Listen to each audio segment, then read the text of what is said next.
Of course, we're expecting more objections next week. And, well, we want you to know that our prosecutors, our even our private prosecutors, are all very capable to handle the direct examination of Attorney Lopez should that take place next week. So, mangyayari po talaga na mag-o-object yung kabila dahil syempre ayaw nilang tumuloy ang testimonya ng kahit sinong witness po ng prosecution.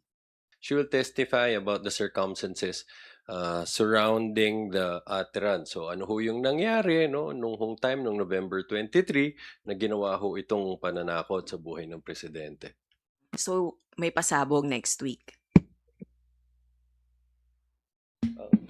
Meron ho kaming matibay na ebidensya na ilalabas no, sa susunod na linggo.